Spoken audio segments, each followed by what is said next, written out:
Hello friends, तो आज हम West Indies versus Australia second test का रिव्यू करने जा रहे हैं। तो जिस तरह से हमने देखा कि टेस्ट क्रिकेट अपने पीक पर है।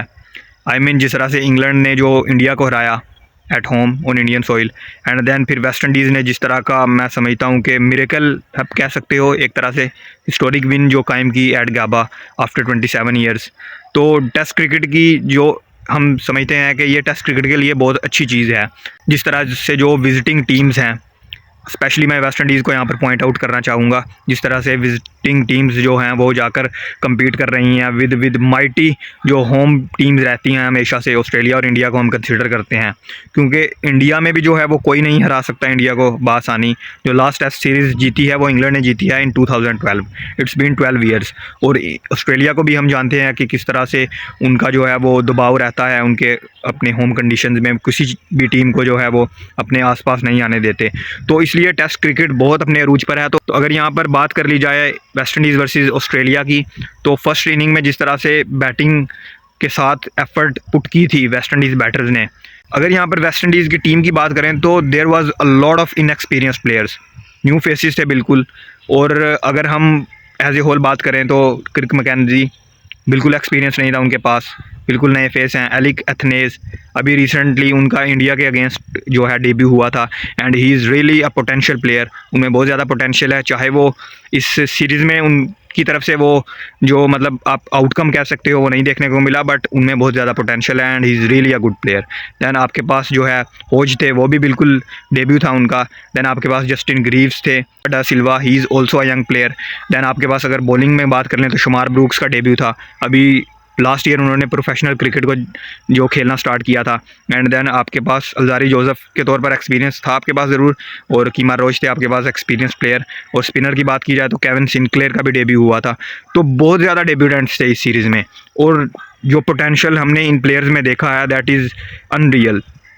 मतलब जिस तरह का शो पुटअप किया, इवन फर्स्ट टेस्ट में भी जो है, अगर वहाँ पर सेकंड इनिंग्स में वेस्ट इंडीज़ एक अच्छा टोटल खड़ा कर दे देता, मतलब इवन 200 से ऊपर का भी टारगेट सेट कर देता ऑस्ट्रेलिया को, तो वहाँ पर एक डेफिनेटली चांस था आपके पास। कि जिस तरह से फर्स्ट इनिंग्स में शुमार जोसेफ ने बॉलिंग कर दी थी, आपको इंस्पायर किया था, तो वहाँ पर डेफिनेट चांस था। बट सेकंड टेस्ट में अमेजिंग परफॉर्मेंस रही जो उनके टेल एंडर से केविन सिनक्लेयर ने जिस तरह से बैटिंग की, और जिस तरह से वहाँ पर विकेट कीपर बैटर जोशुआ डा सिल्वा ने बैटिंग की, क्योंकि कोलैप्स हमें देखने को मिला था फिर से 58 for 5 they were at the moment. But Joshua डा सिल्वा एंड जिस तरह से वो टेल एंडर्स में से केविन सिनक्लेयर ने बैटिंग की, तो एक इंस्पायरिंग स्टेटमेंट वहाँ पर दे चुके थे ऑस्ट्रेलिया को। और ऑस्ट्रेलिया एक, मैं समझता हूँ कि has been the best team जो कि गिर कर उठती है, क्योंकि उनके भी जो उनकी तरफ से भी हमें कोलैप्स देखने को ऑलमोस्ट मिल चुका था। 50 पर दे वर ऑल्सो 5,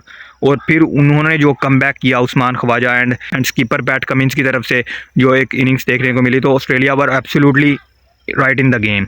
जो लीड थी वेस्ट इंडीज़ के पास फर्स्ट इनिंग के बाद, वो सिर्फ 20 रन्स या 25 रन्स की लीड थी उनके पास। तो एक बहुत लंबी चौड़ी लीड नहीं थी, बट प्लस पॉइंट था जो उनके पास वो ये था कि इस बार जो है वो ऑस्ट्रेलिया से पीछे नहीं थे। आप एटलीस्ट कह सकते हो कि उनके पास जो एक ट्रेल उतारने का प्रेशर नहीं था।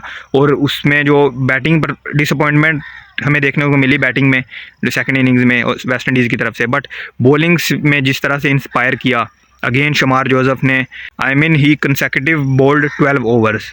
जिस तरह से उन्होंने जो है वो अपनी एक जनरेशन आप कह सकते हो उनको इंस्पायर किया है टेस्ट क्रिकेट खेलने के लिए। क्योंकि अगर हम पर्टिकुलरली वेस्ट इंडीज़ की बात करें तो जो एक मॉडल है वेस्ट इंडीज़ क्रिकेट में यंगस्टर्स का, या उनके पास एक एग्जांपल जो सेट की है अभी जो रिसेंट प्लेयर्स हैं, उन्होंने यही एग्जांपल सेट की है कि आप जो है वो फ्रेंचाइज क्रिकेट की तरफ जो है वो ध्यान दो, और जितना मतलब आप फ्रेंचाइज क्रिकेट की तरफ ध्यान दोगे, T20 क्रिकेट की तरफ, इतना ही आप सक्सेसफुल रहोगे। But test cricket is real cricket.